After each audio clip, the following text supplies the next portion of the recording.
নমস্কার, আমি আচার্য পলাশ মায়ানতন্ত্রের জগতে সবাইকে স্বাগত জানাই। লোকনাথ ব্রহ্মচারীর আজকে পর্ব 16। আগের বার যে পর্ব হলো সেই পর্বের মতনই লোকনাথ বাবা একই সঙ্গে দুটো স্থানে বিরাজ করতে পারেন, এই রকম আরেকটি ঘটনার কথা আপনাদের আজকে বলব। ভক্তদল পরিবেষ্টিত হয়ে বাবা লোকনাথ আশ্রমে বসে আছেন। ডাক হরকরা এই সময় এক গাদা চিঠি হাতে নিয়ে উপস্থিত তার আশ্রমে।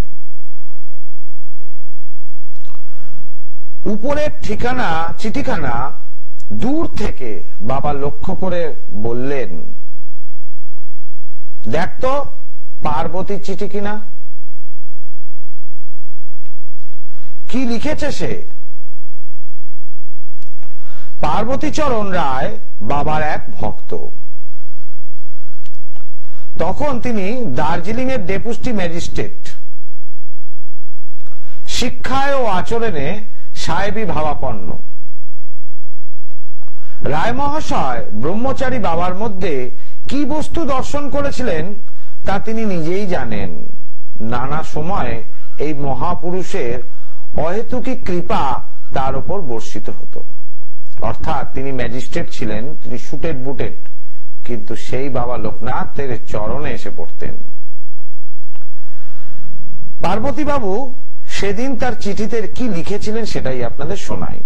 তিনি সম্প্রতি দুরারোগ্য ব্যাধিতে শয্যাশায়ী ছিলেন দার্জিলিং এ।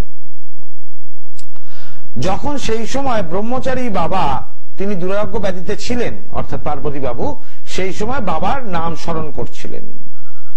এমন সময় বাবা লোকনাথ তার শয্যার পাশে এসে তার মাথায় হাত বুলিয়ে দেন। তখন পার্বতী বাবু রোগমুক্ত হন। আবার বাবা ওখান থেকে হঠাৎ ভ্যানিশ হয়ে যান। বাবার কৃপাদৃষ্টি যেন এইরকম। এবার পার্বতীচরণ রায় বাবু মহাশয় একদিন ছুটি নিয়ে, তিনি ম্যাজিস্ট্রেট ছিলেন দার্জিলিং এ, তিনি ছুটি নিয়ে বারোদি গ্রামে বাবার লোকনাথের আশ্রমে তার দর্শন করতে আসেন। পার্বতী বাবু বাবাকে প্রণাম করে জিজ্ঞেস করলেন যে, বাবা আপনি কি এর মধ্যে দার্জিলিং এ কোনো সময় গিয়েছিলেন?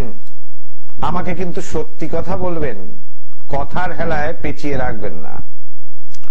লোকনাথ বাবা উত্তর দিলেন কৌতুক ভরা স্বরে, আমি কখনো বারোদি গ্রাম ছেড়ে কোথাও যাই রে।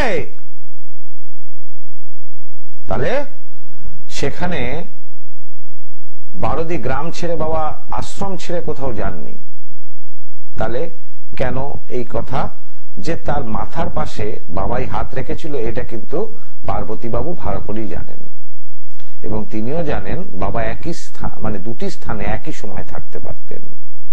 পার্বতী বাবু অবাক হয়ে পড়েছেন, কিন্তু তিনি ছাড়বার পারত নন।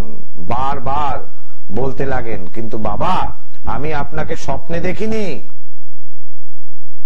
আপনাকে জীবন্ত জাগ্রত অবস্থায় শয়ন ঘরে স্থূল দেহে জীবন্ত রূপেই দেখেছি, আর তারপরেই আমি ব্যাধি থেকে মুক্তি পাই। বাবা শুধু সংক্ষেপে উত্তর দিলেন, আমি যে তোর কথা চিন্তা করছিলাম সেই জন্য তুই আমায় দেখেছিস। এইরকম লোকনাথ বাবার অনেক এরকম কাহিনী বা ঘটনা রয়েছে।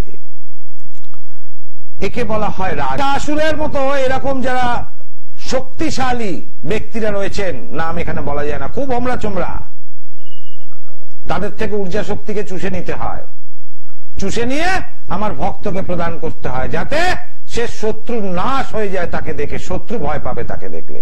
আর তৃতীয় অর্থ, যারা বিশাল প্রতিপত্তিশালী, আমার কাছে তারা আসেন না, তাদেরকে টিভিতে এমনিতে সিনেমায় দেখা যায়, সেই প্রতিপত্তিশালীদের থেকে তাদের অর্থ ধন সম্পত্তি চুষে নিয়ে বৃহস্পতিবার যে যজ্ঞ হয় সেখানে ভক্তদের মধ্যে বিলিয়ে দিই, যাতে তাদের আর্থিক উন্নতি হয়। একে বলা হয় হঠ যোগ। এই যোগ সাধনা না থাকলে তন্ত্র সাধনায় পারদর্শিতা আসে না। যোগ সাধনার ফলে বাক সিদ্ধতা অর্থাৎ মুখ থেকে যেটা বলবে সেটা ঘটবেই ঘটবে। আর হাত যশ, যে হাত দিয়ে কাজ হবে সেই হাত 100% মানুষ উপকার পাবেন। এই হচ্ছে তারাপীঠ যজ্ঞে বাক সিদ্ধতা মন্ত্র উচ্চারণে ক্রিয়া এবং সাকল্য দ্বারা যে যজ্ঞে আহুতি প্রদান, এই হাত যশ, এই হাত যশের ফলে মানুষ উপকার পান। আগে আমি কলার বন্ধুকে দেখে নি। জয় মা তারা। জয় মা তারা। বলুন, কে বলছেন, কোথা থেকে বলছেন? আমি অনন্ত সিং বলছি, হুগলি থেকে। কি নাম বাবা বললে তোমার? অনন্ত সিং। অনন্ত সিং। ও, অনন্ত সিং। বলো, জন্ম তারিখ বলো তোমার। 28/7/97। টাইম? 3:30 AM। আচ্ছা, একদম রাত্রিবেলা জন্মেছো তাই তো? হ্যাঁ হ্যাঁ, রাত্রে। জন্মস্থান কোথায়? হুগলি। আচ্ছা, রবিবার রাত্রের ইংলিশ মতে সোমবার, বাংলা মতে রবিবার, তাই কি? হ্যাঁ হ্যাঁ, ইংরেজি সোমবার ছিল। তোমার মিথুন লগ্ন, মেষ রাশি, ভরণী নক্ষত্রে জন্ম। প্রশ্ন কি বলো? প্রশ্ন কর্মজীবন সম্পর্কে জানতে চাই, আর বাধা বিপত্তি কি আছে। কর্মজীবন জানতে চাও তাই তো? হ্যাঁ হ্যাঁ। তুমি এখন কি কর্ম করছো বাবা? এখন তো আমি অফিসিয়ালি কাজ করছি। কি অফিসিয়ালি কাজ করো? একটা নিউজ চ্যানেলে কাজ করি। হ্যাঁ, নিউজ চ্যানেল। কি বুঝলাম না? News channel. নেট চালাও? হ্যাঁ, নিউজ চ্যানেল।